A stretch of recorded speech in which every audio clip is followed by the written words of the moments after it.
여러분 안녕하세요. 기계 기초 공작 두 번째 시간입니다. 두 번째 시간에는 바깥지름 가공에 대해서 배우도록 하겠습니다.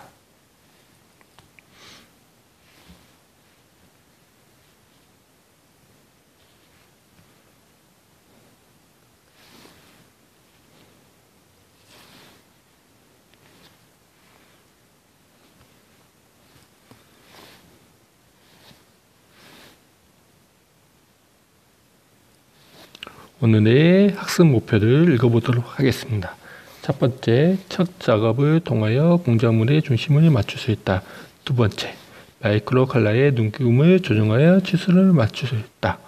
세 번째, 수동 이송 작업으로 공작물의 바깥지름을 가공할 수 있다.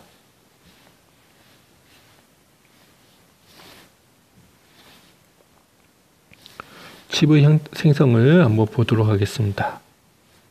공작물을 가공할 때 칩이 발생됩니다. 왜 칩이 발생될까요? 먼저 공작기계의 정의는 공작물을 공구를 이용해서 원하는 치수로 가공해야 됩니다. 원하는 치수로 가공하기 위해서는 공작물의 공구를 이용해서 가공하게 되면 가공하게 나온 게 칩입니다. 여기 비트업 엣지라고 보입니다. 이 비트업 엣지를 별표 3개, 한국말로 구성인선이라고 합니다. 이 구성인선은 다음 차트에 자세하게 설명하겠습니다. 가공을 잘하기 위해서는 첫 번째, 공작물의 중심을 잘 맞출 수 있어야 됩니다. 여러분들은 선반 실습할 때 공작물 중심 맞추는 거를 한 2시간 동안 실습하면서 중심 맞추기를 한번 할 것입니다.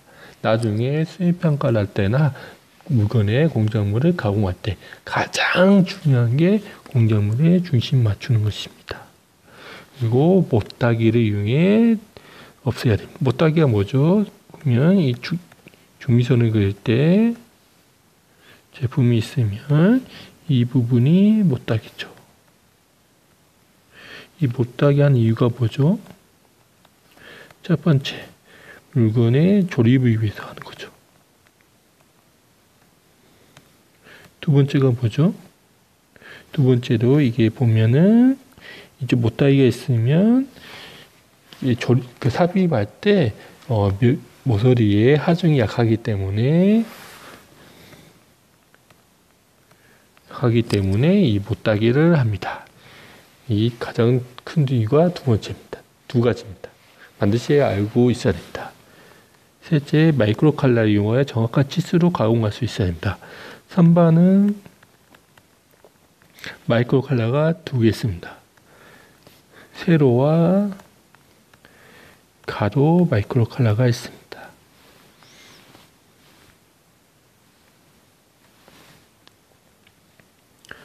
칩의 생성 형태 오늘 시간에 가장 핵심 중에 하나입니다. 칩의 모양.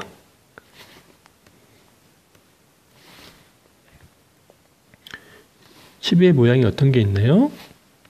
유동형 칩, 전당형 칩, 외당형 칩, 균열형 칩. 여러분 중 가장 이상적인 칩이 어떤 거라 생각하나요? 전당형 칩, 외당형 칩, 균열형 칩. 아닙니다. 유동 칩이 가장 이상적인 칩입니다.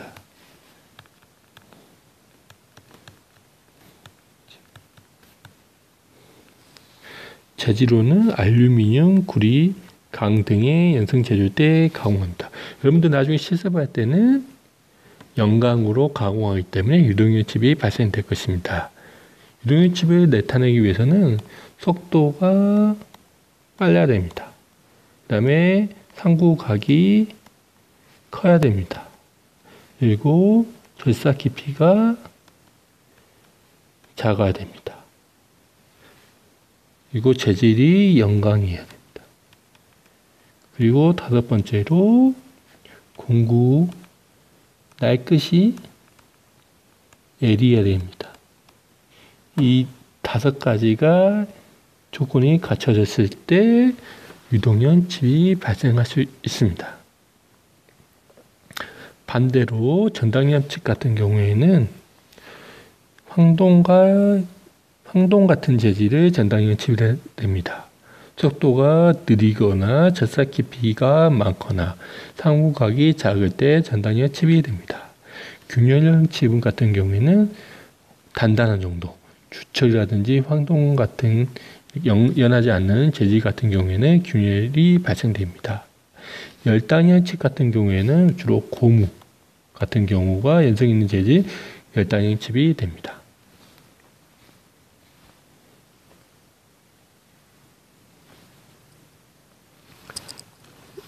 빌트 엣지가 나왔습니다. 빌트 엣지. 칩의 일부가 발트 끝에 달라붙어 생기는 현상. 무슨 말인지 잘 이해 안 되죠.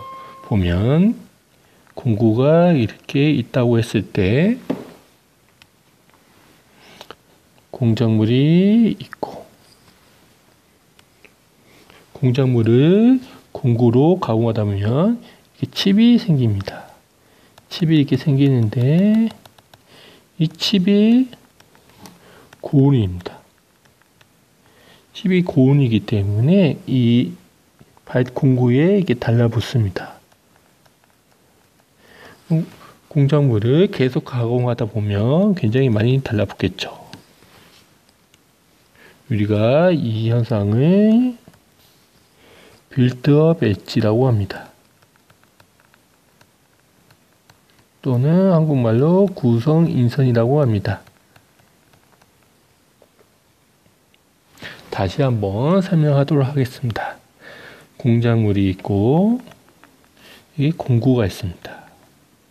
공작물을 공구를 이용하여 가공할 때 칩이 발생되며 이 칩이 공구 가장자리에 달라붙는 현상을 빌트업 엣지 또는 구성 인선이라고 합니다. 이 구성 인선이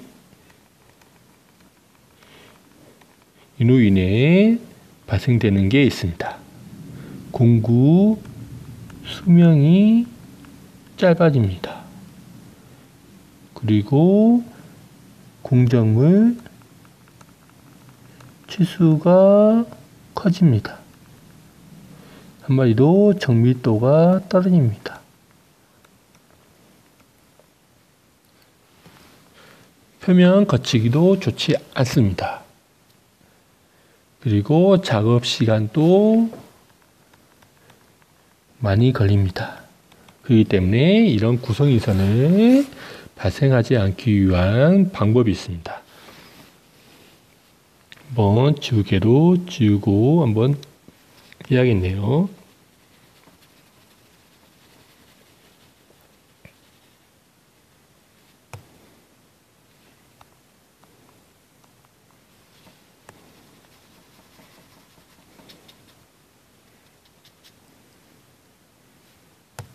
네, 지우개로 지웠습니다.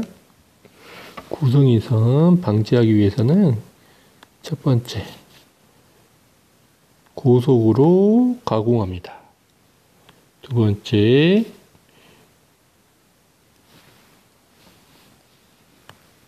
윤활유를 뿌립니다.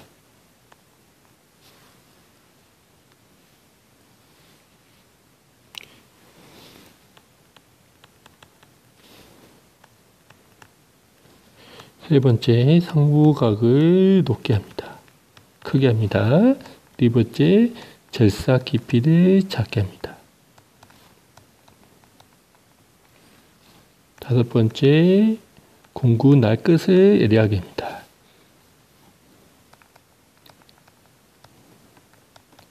이 다섯 가지가 뭐하고 연결되나요? 유동형 칩과 연결되는 거네요, 이게. 유동형 칩이 발생되면 구성인선이 생기지 않습니다. 잘 기억해 두기 바랍니다.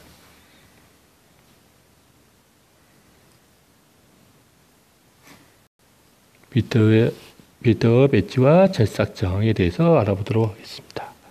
빌트업 엣지는 연광, 알루미늄, 스테인리스건과 연한 재질 절삭할 때 발생되고 공작물 치수에 영향을 끼친다고 했죠. 이전 시간에. 그리고 구성인선 또는 빌트업 엣지 생기는 과정을 한번 보도록 하겠습니다. 첫 번째로 구성인선이 이게 발생됩니다. 그리고 이게 달라붙어서 성장이 납니다. 그리고 최대로 이렇게 성장 커집니다. 그리고 구성이선이 이렇게 떨어져 나갑니다. 그리고 전체적으로 구성이선이 떨어져 나가고 다시 발생되고 이런 과정을 되풀이합니다.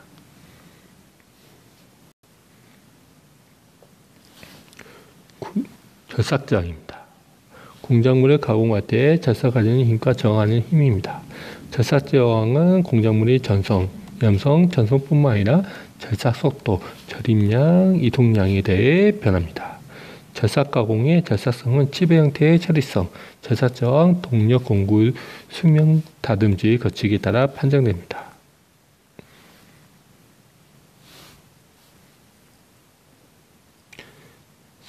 공작물의 중심 맞추기였습니다. 여러분들 선반의 제작할 때 가장 주의할 게 공작물 중심 맞추기입니다. 공작물 중심 맞추기 방법에는 두 가지가 있습니다.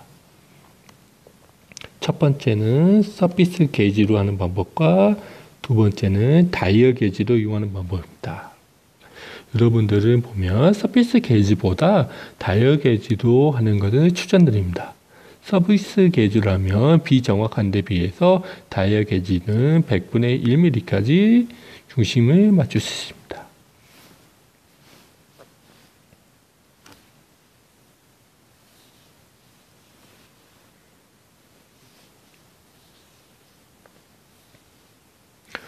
다이얼 게이지 나오네요.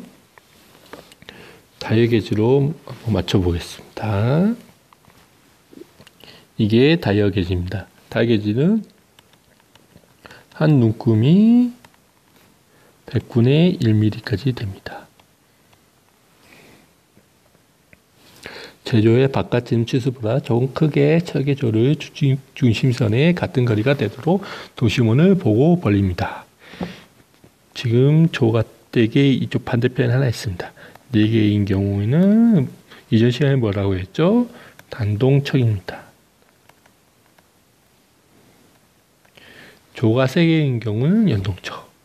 단동척 같은 경우에는 여기 보면 척 핸들이 각각 꽂을 수 있게 되어 있습니다. 척 핸들을 4개의 조를 각각 알맞게 넓힌 다음에 공작물을 삽입하고 척 핸들로 조를 각각 균형 있게 조인 다음에 다이얼 게이지로 측정하고 다이얼 게이지 눈금을 이용하여 조 핸들을 이용하여 각각 다시 중심을 맞추는 작업입니다. 한번 읽어보도록 하겠습니다. 두 번째는 왼손으로 척 핸들을 잡고 오른손으로 한 봉을 받쳐 조 사이의 길이 약 30cm입니다. 무슨 말이냐면 이 공작물의 여기서부터 조에 물리는 거리가 30cm가 아니고 30mm입니다. 오타가 있네요. 30mm 이상 조립합니다. 왜 그러냐면 30mm 이상 조립 안 하면 처짐이 걸리고 이 조와 공작물이 고정하는 게 힘들기 때문에 중간에 작업 중에 공작물이 이탈할 경우를 방지하기 위해서 이렇게 작업을 해야 됩니다.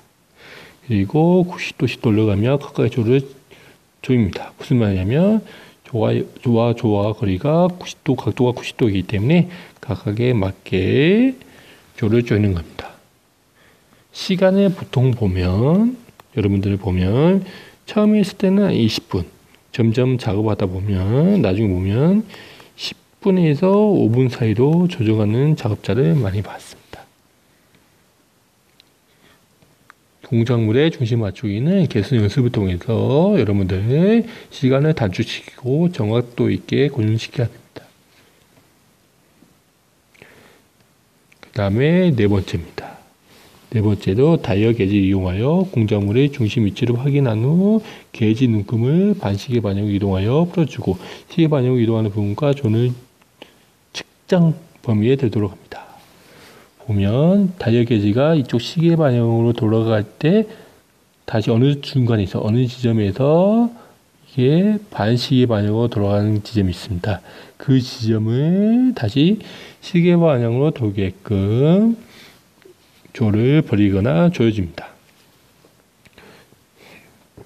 5번째, 눈꺼풀 간격이 100분의 10 정도 안에 들어오면 푸는 것을 중지하고 시계 방향으로 발 눈금을 확인합니다. 최종 100분의 1 안에 들어야 됩니다. 즉, 한 눈금이 안에 들어와야지 합격하는 것입니다.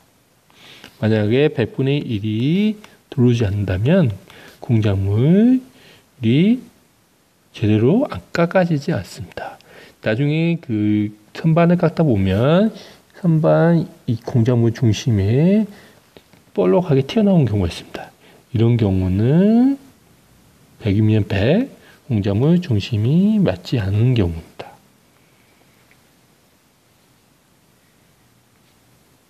이것으로 수업을 마치도록 하겠습니다. 여러분들 이 수업을 통해서 과제와 퀴즈를 풀어야 됩니다. 과제는 과제 제출방에 댓글로 댓글하면 되겠습니다.